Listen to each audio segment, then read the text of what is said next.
இல்லைங்க, நம்ம வந்து தேர்தலில் நின்றுருக்கோம், நம்ம களத்தில் வேலை செஞ்சுருக்கோம். அதனால் நேரடியாக மக்களை சந்திச்சிருக்கோம். ஒரு 2,00,000 என்னுடைய தொகுதியில் பார்த்தீங்கன்னா 2,78,124 வாக்காளர். ஏன்னா இதில் நீங்கள் ஒரு 10 பேர்கிட்ட போயிட்டு கருத்து கேட்டுட்டு அதில் உங்களுக்கு ஒவ்வொரு சேனலுக்கும் ஒவ்வொரு பேக்ட்ராப் இருக்குது, பேக்ரவுண்ட் இருக்குது, ஒவ்வொரு பத்திரிகைக்கும் ஒரு பேக்ரவுண்ட் இருக்குது, பேக்ட்ராப் இருக்குது. ஸோ நேற்றே நீங்கள் ஒன்று கவனித்து பார்த்தீங்கன்னா பொதுமக்களும் கவனிச்சிருப்பாங்க.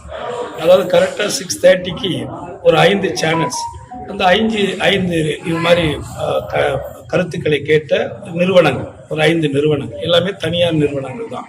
அந்த 5 பேருமே வந்து தளபதியினுடைய ஆட்சி மீண்டும் தொடரும் அப்படிங்கிறத சொல்லியிருக்காங்க. அந்த 1/2 மணி நேரம் கழித்து நீங்கள் பார்த்தீங்கன்னா அடிஷ்னலாக ஒரு 2 சேனல் வந்து ஒரு 2 கருத்து கணிப்பு நிறுவனம்.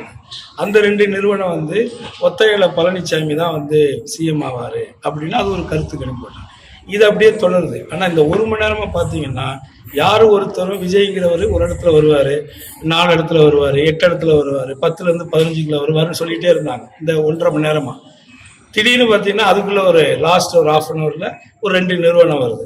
அந்த 2 நிறுவனம் என்ன சொல்லுது, அவர் தான் முதலமைச்சர். இப்போ இது எவ்வளோ பெரிய காமெடின்னு மக்களுக்கு தெரிஞ்சிருச்சு இல்லை? இது என்ன கருத்து கணிப்பு? அவங்களுடைய விருப்பங்களை மக்கள்கிட்ட திணிக்கிறாங்க. இது எல்லாமே எத்தனை நாள்? இன்னும் 2-3 நாள். அதுக்கப்புறம் 4ஆம் தேதி வெட்ட வெளிச்சமாக எல்லாருமே தெரியப்போம். அப்போது நான் சொல்கிறேன், மக்களுக்கான திட்டங்களை நிறைவேற்றிய காரணத்தினாலும் கடந்த 5 ஆண்டுகள் சிறப்பான ஆட்சியை, மக்களுக்கான ஆட்சியை செய்ததாலும் எவ்வளவு நீங்கள் எவ்வளோ கேம் விளையாண்டாலும் எல்லாத்தையும் மீறி தளபதியினுடைய ஆட்சி மீண்டும் துவங்கும் தமிழ்நாட்டில்ங்கிறது என்னுடைய அசைக்க முடியாது. எஸ்ஏஆர் வந்து ஒரு முக்கியமான காரணம். அதில் வந்து குறிப்பாக பார்த்தீங்கன்னா எஸ்ஏஆருக்கு முன்னாடி வந்து வெளிநாடுகளில் இருக்கக்கூடியவங்க, அதே மாதிரி ஃபாரினில் வேலை செய்யக்கூடியவங்க, நீண்ட நாட்கள் வாக்களிக்காமல் இருந்தவங்க, இந்த மாதிரியான வாக்காளர்களை கணக்கெடுத்து இறந்து போனவர்கள் இப்படி எல்லாரையும் கணக்கெடுத்து அவர்களை வந்து நிவர்த்தி பண்ணியிருக்காங்க. ஸோ அந்த விதத்தில் உங்களுக்கு வந்து இப்போ இருக்கிற மக்கள் வாக்களிக்கும் போது அது வந்து அதிகமான ஒரு பர்சன்டேஜை காட்டும். அதையும் தாண்டி பெண்கள், இப்போ என்னுடைய தொகுதியை வச்சு பார்த்தோம்னாக்க என்னுடைய தொகுதியில் 13-14% வந்து அதிகமாக வந்து பெண்கள் வாக்களிச்சிருக்காங்க.